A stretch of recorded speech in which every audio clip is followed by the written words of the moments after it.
Hello everyone, आप देख रहे हैं चैनल अमीन इन्फो। दोस्तों, दिल्ली यूनिवर्सिटी बीएलएड की फ़र्स्ट एडमिशन लिस्ट डिक्लेयर कर दी गई है। आज की इस वीडियो में हम देखेंगे कि आपको फ़र्स्ट एडमिशन लिस्ट कैसे चेक करनी है और अगर इसमें आपका नाम आता है तो किस तरह से आपको आगे प्रोसीजर फॉलो करना है। वेबसाइट पर हैं, यहाँ से हम एडमिशन वाले पोर्टल पर आएंगे। इसके बाद नीचे स्क्रॉल डाउन करोगे तो आपको एंट्रेंस बेस्ड एडमिशन का लिंक मिलेगा। इस पर आप आओगे तो यहाँ पर आपको शेड्यूल लिखा हुआ है कि शेड्यूल आपका कब से कब तक है। अब चूँकि हम फ़र्स्ट लिस्ट की बात कर रहे हैं तो जिन जिन बच्चों का फ़र्स्ट लिस्ट में नाम आया है वो 31 अक्टूबर सुबह 10 बजे से लेकर 1 नवंबर रात 12 बजे तक अप्लाई कर सकते हैं अपने डैशबोर्ड से, जहां से आपने फॉर्म फिल किया था।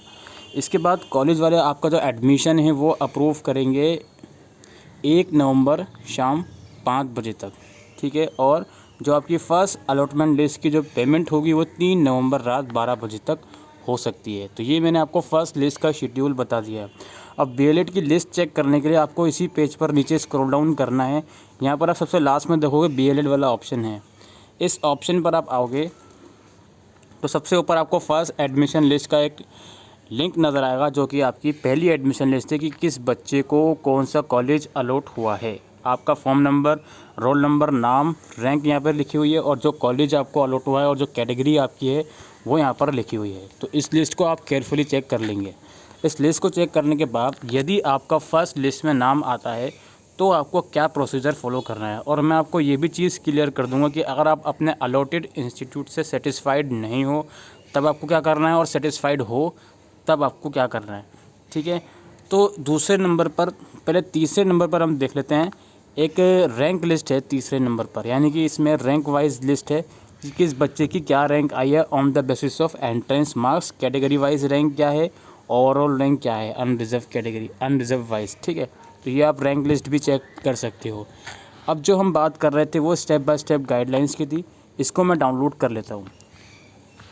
देखो, पहली कैटेगरी में हमने पहली एडमिशन लिस्ट में हमने 3 कैटेगरी के बच्चों को रखा गया है। पहली कैटेगरी वो जो जिनको सीट अलॉट हुई है और वो अपनी सीट से सेटिस्फाइड हैं। दूसरी कैटेगरी वो जिनको सीट अलॉट हुई है बट अपनी सीट से सेटिस्फाइड नहीं है। और तीसरी कैटेगरी वो जो अपनी तीसरी कैटेगरी वो जिसको कोई भी सीट अलॉट नहीं हुई है। तो जो पहली कैटेगरी है, जो अपनी सीट से सेटिस्फाइड है, उनको क्या क्या एक्टिविटी करनी है, जो मैंने आपको अभी वीडियो के शुरू में शेड्यूल बताया, आपको ऑनलाइन अप्लाई करना होगा। आपके डैशबोर्ड के अंदर आपको अपना अलॉटेड कॉलेज शो हो रहा होगा, वहाँ पर अप्लाई नाउ फॉर एडमिशन का लिंक होगा। उस लिंक पर जाकर आपको अप्लाई कर देना है। जैसे ही आप उस लिंक पर अप्लाई कर दोगे तो जिस भी कॉलेज में आपको सीट अलॉट हुई है वो आपके डॉक्यूमेंट अप्रूव करेगा। अगर कॉलेज को लगता है कि कुछ डॉक्यूमेंट में डिस्क्रिपेंसी है तो वो आपको कहेगा कि ईमेल कर दीजिए। आपके डैशबोर्ड में ही डिस्क्रिपेंसी शो होगी या फिर आपको कॉल या ईमेल भी आ सकता है। और अगर आपके डॉक्यूमेंट में कोई डिस्क्रिपेंसी नहीं होगी तो आप जब अप्लाई करोगे उससे कुछ टाइम के बाद कॉलेज आपके डॉक्यूमेंट वेरीफाई कर देगा। याद रखिए, इस पूरे प्रोसीजर के दौरान आपको कॉलेज में विज़िट करने की कोई भी ज़रूरत नहीं है। तो आप जिसको भी कॉलेज अलॉट हुआ है वो पहले अप्लाई करेगा, फिर उसके डॉक्यूमेंट वेरीफाई होंगे। The college institute shall check the eligibility and certificates uploaded by the candidate during office hours within the stipulated time and approve the admission if there are found satisfactory, ठीक है।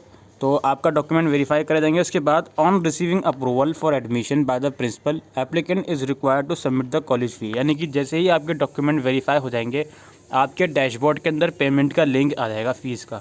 तो उस link पर जाकर आपको fees payment कर देनी है with in the stipulated time, जो मैंने आपको अभी वीडियो के शुरू में बताया।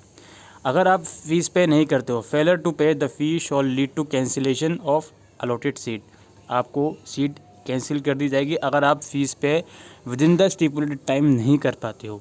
Applicant already admitted in a course at the university of Delhi shall be required to cancel admission in सर्च course and pay cancellation fee in order to be eligible.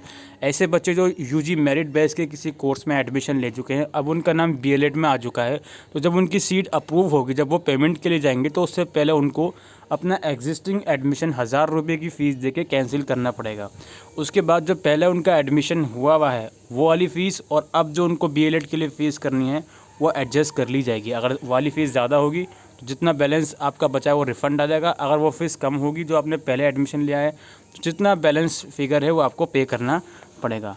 For BLED applicant, at the time of fee payment, the applicant shall be required to choose either to be upgraded as per their registered preference order or to remain with the current allotment। यानी कि जब आप fees payment कर रहे होगे, अब ये वाला पॉइंट बहुत ही इंपॉर्टेंट है दोनों कैटेगरी के लिए।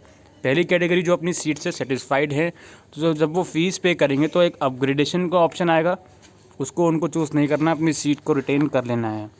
और दूसरी कैटेगरी वाले बच्चों की है जो अपनी सीट से सेटिस्फाइड नहीं है, वो जब फीस पेमेंट के लिए करेंगे तो उनके पास एक ऑप्शन आएगा अपग्रेडेशन का, तो वो अपग्रेडेशन का ऑप्शन चूज़ करेंगे। जैसे ही आप अपग्रेडेशन का ऑप्शन चूज़ कर लोगे, फिर सेकंड राउंड में या तो आपको नेक्स्ट हायर प्रेफरेंस का कॉलेज अलॉट होगा या फिर आपको सेम कॉलेज ही रहेगा। The admitted student shall be required to present themselves with the original document for verification. जब भी कॉलेज खोलेंगे तो आपको वेरिफिकेशन के लिए ओरिजिनल डॉक्यूमेंट प्रोवाइड करने पड़ेंगे। ठीक है, ये कुछ गाइडलाइंस है, स्टेप 5 में आपको बता चुका हूँ। तो बाकी जिनको कोई भी सीट अलॉट नहीं हुई है उनको सेकंड राउंड का वेट करना है। याद रखिए, ऐसे बच्चे जो ये सोचकर बैठे हैं कि मुझे फर्स्ट राउंड में जो सीट अलॉट हुई है उसमें मैं सेटिस्फाइड नहीं हूँ, मैं डायरेक्टली सेकंड राउंड में पार्टिसिपेट कर लूँगा, तो आप डायरेक्टली पार्टिसिपेट नहीं कर सकते। सेकंड राउंड में पार्टिसिपेट करने के लिए आपको फर्स्ट राउंड में एडमिशन लेना पड़ेगा और अपग्रेड करना पड़ेगा, तभी आप सेकंड राउंड के लिए एलिजिबल होगे। यहाँ पे आपको ब्रीफ फ्लो चार्ट मेंशन है कि किस तरह से सारा प्रोसीजर चलेगा।